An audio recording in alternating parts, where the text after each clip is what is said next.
اعوذ باللہ من الشیطان الرجیم بسم اللہ الرحمن الرحیم ربی یسر ولا تعسر وتمم بالخیر۔ آج میں جس موضوع پر بات کروں گا وہ ہے قرآن، اقامت دین اور مولانا مودودی رحمۃ اللہ علیہ۔ یہ پروفیسر خورشید احمد صاحب کا مضمون ہے۔ تجدید و احیاء دین اسلامی تاریخ کی ایک روشن روایت اور عقیدہ ختم نبوت کا فطری نتیجہ اور دین اسلام کے مکمل ہونے کا تقاضا ہے۔ ہر دور میں اللہ تعالیٰ نے اپنے کچھ برگزیدہ بندوں کو اس توفیق سے نوازا کہ وہ دین کی بنیادی دعوت پر مبنی اللہ کے پیغام کو نبی پاک صلی اللہ علیہ وسلم اور خلفائے راشدین کے نمونے کی روشنی میں اپنے دور کے حالات کا جائزہ لے کر بلا کم و کاس پیش کریں۔ دور حاضر میں جن عظیم ہستیوں کو یہ سعادت حاصل ہوئی ان میں مولانا سید ابوالعلا مودودی، جن کی پیدائش 1903 میں ہوئی ہے اور وفات 1979 میں ہے، کا نام سر فہرست ہے۔ ویسے تو مسلم تاریخ کے ہر دور میں نشیب و فراز نظر آتا ہے، لیکن 19ویں صدی عیسوی اس اعتبار سے بڑی منفرد ہے کہ 1450 سال کی تاریخ میں پہلی بار مسلمان ایک عالمی قوت کی شناخت اور حیثیت سے محروم ہوئے۔ اس دوران 4 کمزور ممالک اور نام نہاد حکومتوں کو چھوڑ کر پورا عالم اسلام مغرب کی توسیع پسندانہ اور سامراجی قوتوں کے زیر تسلط آ گیا۔ یہ صورتحال 20ویں صدی کے وسط تک جاری رہی۔ اس بات میں ذرا بھی مبالغہ نہیں کہ یہ دور مسلم تاریخ کا تاریک ترین دور تھا، جو فکری و نظریاتی اور اخلاقی انحطاط کے ساتھ ساتھ معاشی، سیاسی اور تہذیبی گویا ہر اعتبار سے امت کی محکومی کا دور تھا۔ پھر اسی دور میں کسی نہ کسی پہلو سے تجدید و احیاء دین کی خدمات انجام دینے والی عظیم شخصیات میں جمال الدین افغانی، مفتی محمد عبدہ، ابوالکلام آزاد، سید رشید رضا، حسن البنا، علامہ محمد اقبال، سعید نورسی، سید قطب، سید ابوالعلا مودودی اور مالک بن نبی رحمہ اللہ جیسے نمایاں ترین رجال شامل ہیں۔ ان سب کی سوچ کا دائرہ کئی امور اور معاملات میں اختلاف کے باوجود مقصد اور ہدف کے اعتبار سے ایک جیسا تھا، اور وہ یہ تھا کہ اللہ کے دین کو اس کی اصل شکل میں پیش کرتے ہوئے مسلمانوں کو اس دین کے مطابق اپنی اور انسانی زندگی کی تشکیل نو اور تعمیر نو کی دعوت دی جائے۔ اللہ تعالیٰ ان سب محسنوں پر اپنی رحمت کی بارش فرمائے اور ان کی اور ان کے رفقائے کار کی کاوشوں کو قبولیت اور فروغ عطا فرمائے۔ یہی ہیں وہ رہنما کہ جن کی مساعی جمیلہ کے نتیجے میں اللہ تعالیٰ کے خاص فضل سے تاریخ نے کروٹ لی اور محکومی کی تاریک اور طویل رات ختم ہوئی۔ اسلام ایک بھرپور دعوت، انقلابی قوت اور ہمہ پہلو پیغام کی حیثیت سے ایک بار پھر اپنا کردار ادا کرنے کی طرف رواں دواں ہے۔ مولانا سید ابوالعلا مودودی نے 1920 سے صحافت اور علم و ادب کے میدان میں گراں قدر خدمات کا آغاز کیا۔ 24 برس کی عمر میں انہوں نے الجہاد فی الاسلام جیسی مارکارہ کتاب لکھی، جو 1930 میں بر اعظم میں علمی تحقیق اور ارشاد کے بڑے باوقار ادارے دارالمصنفین اعظم گڑھ نے شائع کی۔ اس کتاب کے لیے تحقیق و جستجو مولانا مودودی کے فکری ارتقاء میں ایک سنگ میل ٹرننگ پوائنٹ کا درجہ رکھتی ہے۔ پھر یہی ہے وہ فیصلہ کن موڑ جہاں سے انہوں نے پیغام دین کے لیے عزم و ہمت کا عہد کیا اور عملی قدم اٹھایا۔ 1933 سے ماہنامہ ترجمان القرآن حیدرآباد ڈکن کے ذریعے اسلامی فکر اور دعوت کے نئے چراغ روشن کرتے رہے۔ 1938 میں دارالاسلام کی تاسیس کی، 26 اگست 1941 کو جماعت اسلامی قائم کی اور اس کے امیر منتخب ہوئے۔ فروری 1942 سے تفہیم القرآن کی تحریر و اشاعت کا آغاز کیا۔ ستمبر 1979 یعنی اپنی وفات تک فکر و رہنمائی کے ہر میدان اور تجدید و احیاء دین اسلام کے بارے میں گراں قدر خدمات انجام دیتے رہے۔ مولانا مودودی کی زندگی اور ان کی فکر میں سب سے نمایاں چیز اللہ تعالیٰ سے ان کا تعلق اور قرآن کریم کو زندگی کے ہر پہلو کے لیے اپنا رہنما بنانا ہے۔ الحمدللہ 30 برس تک میرا مولانا مودودی سے ایسا تعلق رہا ہے کہ جس میں وہ میرے استاد، قائد، محسن اور مربی کی حیثیت سے قدم قدم پر رہنمائی سے نوازتے رہے۔ اس مناسبت سے گواہی دیتا ہوں کہ میں نے جس چیز کو مولانا کی زندگی میں فکر و عمل کا سرچشمہ اور روشنی و ہدایت کا منبع پایا ہے وہ قرآن پاک ہے۔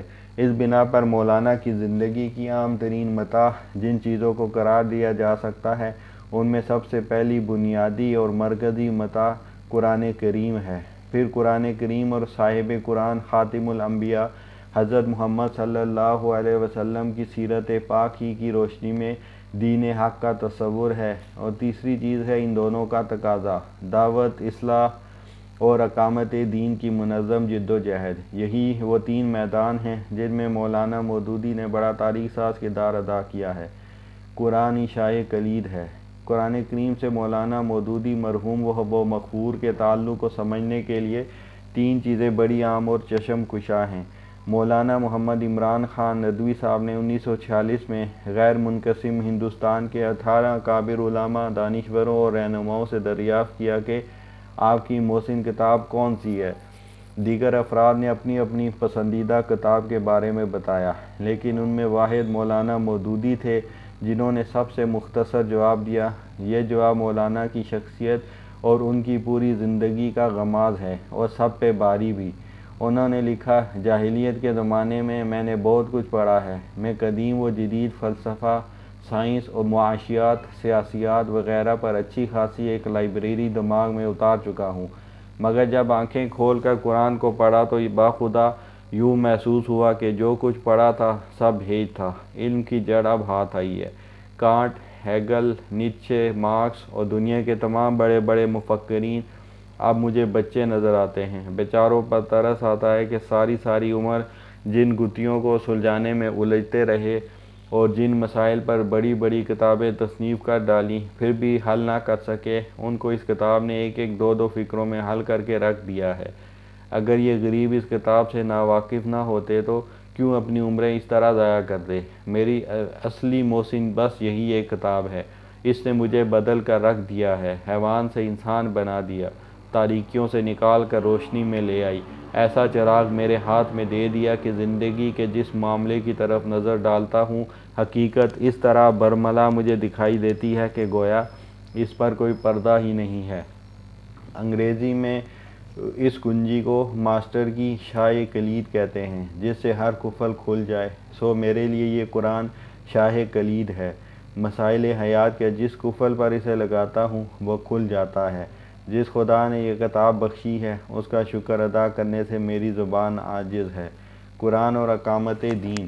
مولانا مودودی کے لیے سب سے بڑی دولت اور زندگی کی سب سے بڑی ضرورت اللہ کی آخری ہدایت یہ کتاب ہی ہے۔ قرآن ہی وہ ابدی ہدایت ہے جو خود خالق حقیقی نے اپنے بندوں کی رہنمائی اور ان کو زندگی میں کامیابی کا راستہ دکھانے کے لیے عطا فرمائی۔ مولانا مودودی کے نزدیک قرآن کی سب سے بڑی خصوصیت اس کا کتاب اللہ ہونا ہے، یعنی یہ رہنمائی کسی انسان کی طرف سے نہیں ہے، اس کا ذریعہ اور وسیلہ نبی پاک صلی اللہ علیہ وسلم ہیں۔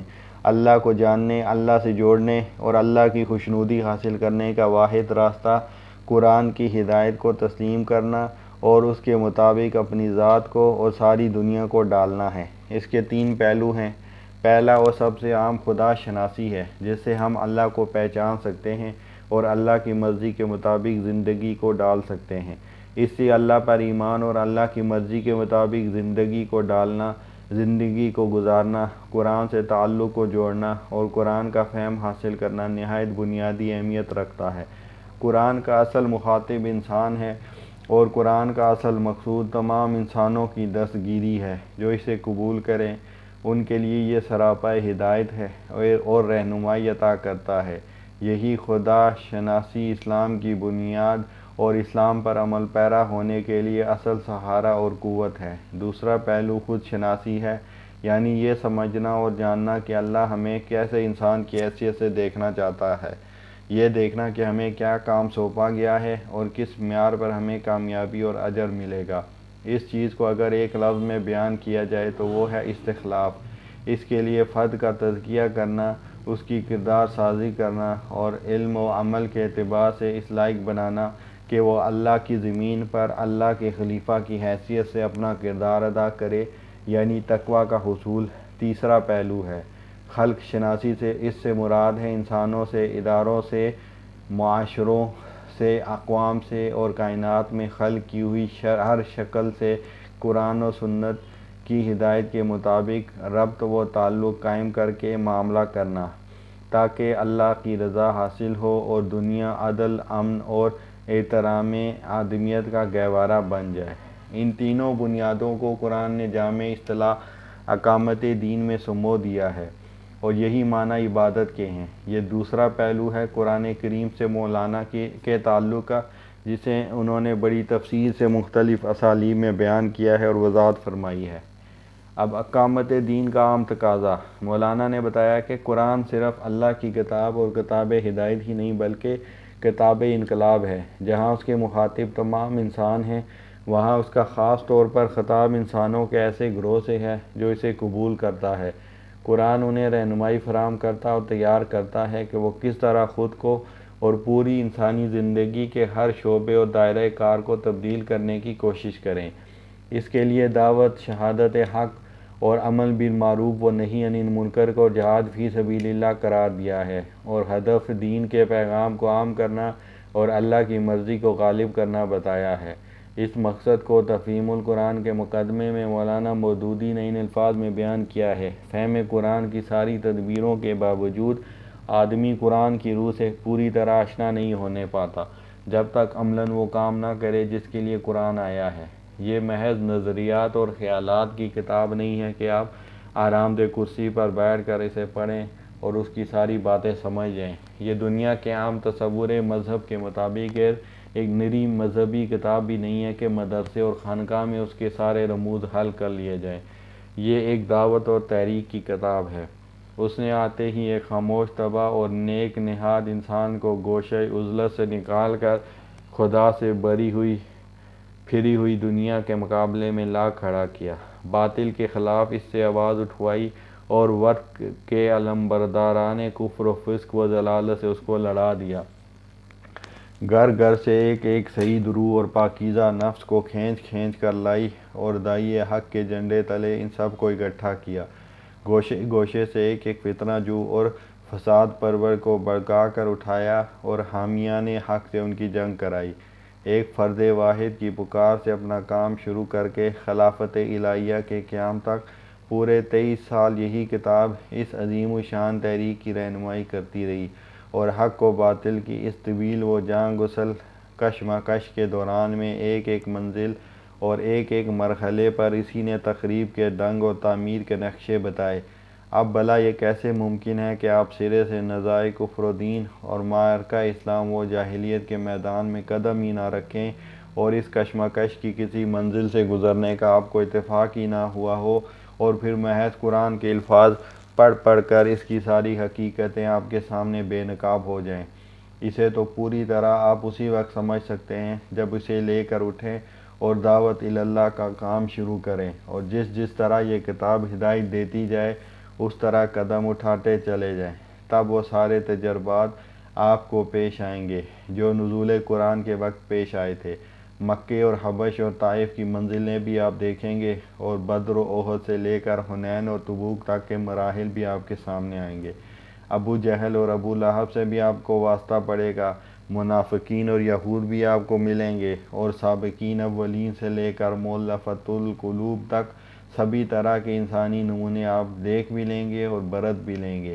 یہ ایک اور ہی قسم کا سلوک ہے جس کو میں سلوک قرآنی کہتا ہوں۔ اس سلوک کی شان یہ ہے کہ اس کی جس منزل سے آپ گزرتے جائیں گے قرآن کی کچھ آیتیں اور صورتیں خود سامنے آ کر آپ کو بتاتی چلی جائیں گی کہ وہ اسی منزل میں اتری تھیں اور یہ ہدایت لے کے آئی تھیں۔ اس وقت یہ تو ممکن ہے کہ لغت اور نحو اور معنی اور بیان کے کچھ نکات سالی کی نگاہ سے چھپے رہ جائیں، لیکن یہ ممکن نہیں ہے کہ قرآن اپنی روح کو اس کے سامنے بے نقاب کرنے سے بخل برت جائے۔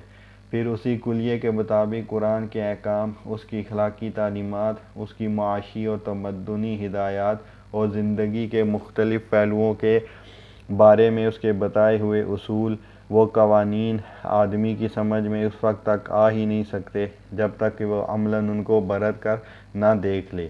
نہ وہ فرد اس کتاب کو سمجھ سکتا ہے جس نے اپنی انفرادی زندگی کو اس کی پیروی سے آزاد کر رکھا ہو، اور نہ وہ قوم اس سے آشنا ہو سکتی ہے جس کے سارے ہی اجتماعی ادارے اس کی بنائی ہوئی روش کے خلاف چل رہے ہوں۔ اسلام ایک ہمہ گیر تحریک۔ قرآن سے اس تعلق کے ساتھ مولانا نے دوسری عام فکری خدمت یہ انجام دی ہے کہ دین اسلام کو آج کی زبان میں ایک مکمل لائحہ عمل کے طور پر بڑی وضاحت سے پیش کیا ہے، جس میں دین اور دنیا کی کوئی تقسیم نہیں ہے۔ ایمان اس کی بنیاد ہے اور عبادت اس کا مظہر بھی ہے اور اس کے تقاضوں کے لائق بنانے کا ذریعہ بھی، لیکن اصل ہدف اور مقصود اللہ تعالیٰ کی رضا کا حصول ہے۔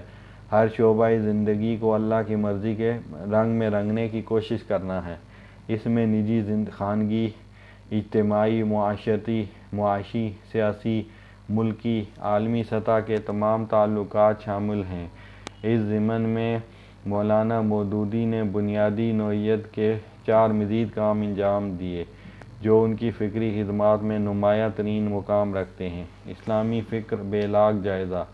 قرآنی بصیرت و رہنمائی کی روشنی میں انہوں نے مسلم معاشرے اور امت مسلمہ کی فکر، اس کی تنظیم اور اس کے اجتماعی اہداف پر تنقیدی و تجزیاتی نظر ڈالی، جہاں ان بنیادی وسائل کی قدر، تائید اور پشت پناہی کی جو اسلام کے پیغام اور دعوت کو محفوظ کرنے اور دین کے علم کو لوگوں تک پہنچانے کے لیے موجود تھے، وہیں اس امر پر گہری تشویش کا اظہار بھی کیا کہ عملاً ہر دور میں اہل خیر کی کوششوں کے باوجود ایسی کمزوریاں اور خامیاں در آتی رہی ہیں جو آخر کار مسلمانوں کی کمزوری اور زوال کی راہوں کو ہموار کرنے کا سبب بنی اور آج بھی اسلام کی اشاعت اور مسلمانوں کے وقار میں اضافے کی راہ میں رکاوٹ ہیں۔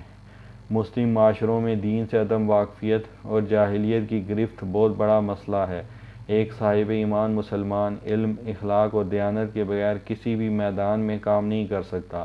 علوم کی تقسیم دین اور دنیاوی دائروں میں اس حد تک تو گوارا کی جا سکتی ہے کہ مختلف علوم کے دائروں کو متعین کیا جائے، لیکن اسلام کے تصور علم میں اللہ کی مرکزیت اور اللہ کی ہدایت کو علم کے ہر شعبے میں مطابقت کے ساتھ پیش کرنا اور ہر وقت اس کا احساس بیدار کرنا فہم دین کا بنیادی اصول ہے۔ ہمارے دور زوال میں شعوری یا غیر شعوری طور پر علم کا تصور محدود تر ہو گیا۔ کم از کم علمی سطح پر دین کے دائروں اور دینی ہدایت کو شخصی زندگی اور عبادات تک محدود کر دیا گیا۔ اجتماعی زندگی اور اجتماعی علوم کے باب میں دین حق نے جو رہنمائی فراہم کی ہے اور جو دور عروج میں ہماری شان رہی ہے، اس سے ہم بہت دور ہو گئے ہیں۔ جب تک یہ ترتیب اور مطابقت علوم اور تربیت کا حصہ نہیں بنتی، احیاء اسلام ممکن نہیں ہوگا۔ اس مقصد کے لیے مولانا مودودی نے مسلم معاشروں کی فکری ساخت کا تجزیہ کرتے ہوئے بنیادی مرض کی نشاندہی کی۔ قانون سازی کی بنیاد۔ مولانا مودودی نے بنایا کہ اللہ اور اس کے رسول صلی اللہ علیہ وسلم نے ہدایت کے سلسلے میں جو ترتیب عطا فرمائی ہے، اس میں روشنی کا بلا شبہ اصل سرچشمہ قرآن پاک ہی ہے، لیکن اللہ کی اس مکمل ہدایت کو رسول کریم صلی اللہ علیہ وسلم نے ہم تک پہنچایا ہے، اس کی تعلیم دی ہے اور اس کے مطابق زندگی گزارنے کا نمونہ ہمارے لیے چھوڑا ہے۔ اس طرح قرآن کے بعد ہدایت کا دوسرا سب سے بنیادی اور مرکزی ذریعہ سنت رسول اور سیرت پاک ہے۔ اس کے بعد قرآن و سنت کی روشنی میں نئے مسائل حل کرنے کے لیے استدلال، قیاس، استنباط اور اجتہاد کی بنیاد پر قانون سازی ہے۔ یہی ہے وہ عمل کہ جس سے فقہ کا قیمتی سرمایہ وجود میں آیا۔ پھر فقہ کے مطابق عمل کرتے ہوئے علم و تقلید کی روایت نے سفر شروع کیا۔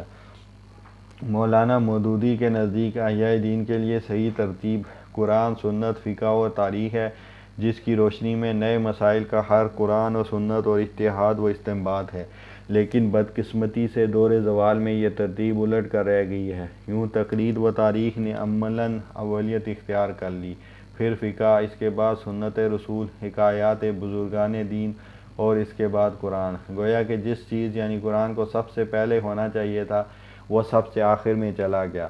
یہی بدقسمتی مسلمانوں میں مروج نظام تعلیم کے ساتھ ہوئی اور وہاں پر بھی ترتیب الٹ گئی اور قرآن سب سے آخر میں اور وہ بھی محدود تر دائرے میں شامل نصاب ہوا۔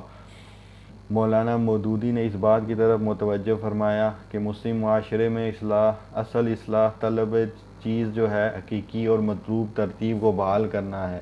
فقہ کو نظر انداز کرنا یا دریا بد کرنا خودکشی کے مترادف ہے، مگر رہنمائی کے لیے ترتیب میں قرآن، سنت اور پھر فقہ و تاریخ کو ملحوظ رکھنا ہوگا۔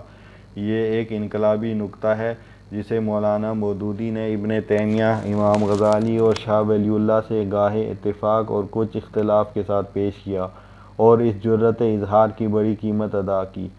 مغربی فکر و تہذیب کا محاکمہ۔ تیسرا نکتہ ہے مغربی فکر اور مغربی تہذیب کے غلبے سے پیدا شدہ صورتحال اور اس کے نتیجے میں مسلمانوں کا اسلام سے معاملہ۔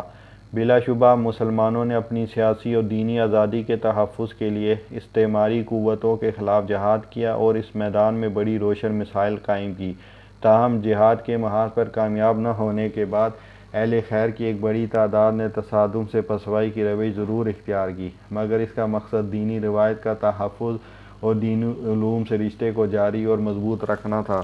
اس محدود حد تک تحفظ دین کی یہ حکمت عملی مفید رہی، لیکن اس کا ایک نتیجہ یہ ضرور رونما ہوا کہ اجتماعی زندگی اور اس کی رہنما اقدار سے اسلام بے دخل ہوتا گیا۔ کچھ حلقوں نے مغرب کی مکمل تقلید اور اپنے کو مغرب کے رنگ میں رنگنے کا راستہ اختیار کیا، تو کچھ دوسروں نے عملاً تو مغربی تقلید کی روش اختیار کی، مگر اس کے لیے بہت سی اسلامی اصطلاحات کو سہارا بھی لیا۔ اصلاح مذہب کی تحریکیں مختلف شکلوں میں رونما ہوئیں، جنہوں نے اصلاح کا کام کام اور دین میں تحریف اور مغرب کی نقالی کا کھیل زیادہ کھیلا۔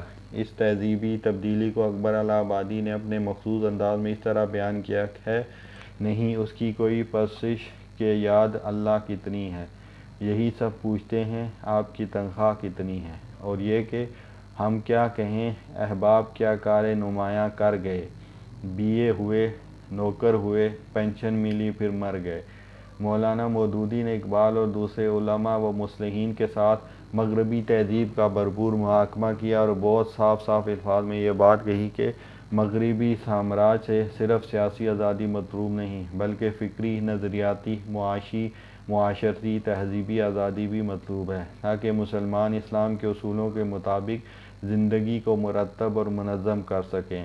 اس مقصد کے لیے محض مسجد بنا دینا اور صرف نماز پڑھ لینا کافی نہیں ہے، بلکہ اس کے لیے خاندانی نظام کا تحفظ اور اجتماعی زندگی کی تشکیل و تعمیر بھی ضروری ہے۔ نیز سیاسی آزادی اور اختیار بھی مطلوب ہے، تاکہ دینی اقدار بالادست ہوں اور یوں اجتماعی زندگی اسلامی بنیادوں پر استوار ہو۔ اقبال نے بڑے لطیف انداز میں کہا: ملا کو جو ہے ہند میں سجدے کی اجازت، ناداں یہ سمجھتا ہے کہ اسلام ہے آزاد، اور یہ کہ جدا ہو دین سیاست تو رہ جاتی ہے چنگیزی۔ اسلام در حقیقت سیاسی و تہذیبی اور فکری و سیاسی میدان میں آزادی کا مطالبہ کرتا ہے۔ وہ غلامی کی ہر رمز اور محکومی کی ہر علامت کو رد کرتا ہے، تاکہ اسے قبول کرنے والے زندگی کی تشکیل نو کر سکیں۔ مولانا مودودی نے اس موقف کو بڑی وضاحت سے پیش کیا ہے۔ ان کے متوازن ذہن اور معتاد قلم نے مغرب زدگان کو دلیل کے میدان میں بے بس کر دیا ہے، اور یہی چیز مغرب کو کھائے جا رہی ہے، جس کے لیے کبھی اس کے ترجمان سیاسی اسلام جیسی نامعقول، مہمل مضحک اصطلاح استعمال کرتے ہیں اور کبھی اسلام کے ڈانڈے فاشزم اور انتہا پسندی سے جوڑتے ہیں، حالانکہ سچ بات یہ ہے کہ مسلمان اپنا حق حاصل کرنا چاہتے ہیں۔ یہ حق ہے کہ وہ اپنی انفرادی اور اپنی اجتماعی زندگی کو اپنی اقدار و تہذیب اور قانون و ضابطے کے مطابق گزار سکیں۔ جس طرح مولانا مودودی نے مسلم معاشروں کا جائزہ لے کر ان کی خامیوں کو متعین کیا، اسی طرح انہوں نے مغربی تہذیب کا ناقدانہ جائزہ لیا ہے۔ یہاں بھی انہوں نے اندھی تنقید اور اندھی تقلید دونوں کے مقابلے میں ایک آزاد، نظریاتی، منطقی اور اعتدال پر مبنی رویہ اختیار کیا۔ انہوں نے تعصب پر مبنی تحقیق و مطالعے کو عدل اور شرف انسانی دونوں کے لیے نقصان دہ قرار دیا ہے۔ مولانا نے مغرب اور مغربی تہذیب کو اس کے ماخذ کے مطالعے اور سرچشموں کے مشاہدے سے جاننے کی جستجو کی ہے، پھر ان بنیادوں پر تنقید کی ہے جو خدا ناشناسی یا خدا کی قدرت کے محدود تصور پر مبنی ہیں۔ مولانا مودودی نے مغرب کے سامراجی کردار اور نظریاتی و سیاسی پہلوؤں کا ہمہ پہلو محاکمہ کیا ہے، پھر مسلم دنیا کو مغرب کے اس اثر سے نکالنے کے لیے سیاسی، فکری، اجتماعی جدوجہد کی دعوت دی ہے۔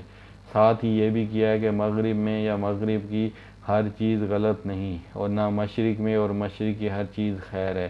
ہمیں کھلے ذہن اور کھلی آنکھوں سے دیکھنا چاہیے کہ خیر کے لیے کس چیز سے فائدہ اٹھانا چاہیے۔ اس ضمن میں انسانی زندگی کے معاملات، سیاسی تجربات اور سائنسی علوم کو ایک صاحب ایمان فرد کی حیثیت سے پرکھنا چاہیے کہ کہاں اور کس قدر خیر ہے۔ خیر کو شر سے چھانٹ کر انسانی زندگی کا حصہ بنانا چاہیے اور شر سے انسانیت کو بچانا چاہیے۔ یہ حس اور یہ صلاحیت اس کھلے ذہن سے پیدا ہو سکتی ہے کہ جس کی میزان لازمی طور پر اسلامی ایمانیات پر استوار ہو اور جس کی کسوٹی اسلامی اصولوں کے ساتھ تصادم یا مطابقت کے سوال سے مشروط ہو۔ جو چیز اسلام کے بنیادی اصولوں سے متصادم نہیں، وہ انسانیت کی میراث ہے۔ البتہ اندھی تقلید اور اندھی تقلید غلط چیز ہے۔ جو اچھا ہے اسے قبول کر لو اور جو برا ہے اسے مسترد کر دو۔ خیر تک رسائی اور خیر کے استعمال و اختیار کے لیے پوری دنیا ایک میدان ہے۔ ایک صاحب ایمان فرد کسی ایک علاقے اور کسی ایک زمانے تک محدود نہیں رہ سکتا، اسے معتدل طریقے سے یہ خدمات انجام دینی چاہیے۔ مسلم اور مغربی معاشروں کے تنقیدی جائزے کے بعد مولانا نے بتایا ہے کہ اسلامی احیا ہی انسانی زندگی کے لیے خیر اور فلاح کا سرچشمہ ہے، جس کا ماخذ قرآن ہے۔ قرآن کی بنیاد پر دین کو سمجھا جائے، قرآن کی حکمت عملی کو سمجھا جائے اور قرآن کے زیر سایہ یہ اسلامی احیا کی تحریک کو منظم کیا جائے۔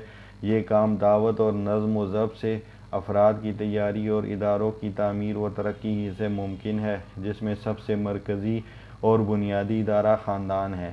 مولانا محترم نے زور دے کر بتایا ہے کہ جدید دور میں جدید ذرائع اور جدید اسلوب کو دعوت و تنظیم اور عمومی بیداری کا ذریعہ بننا چاہیے۔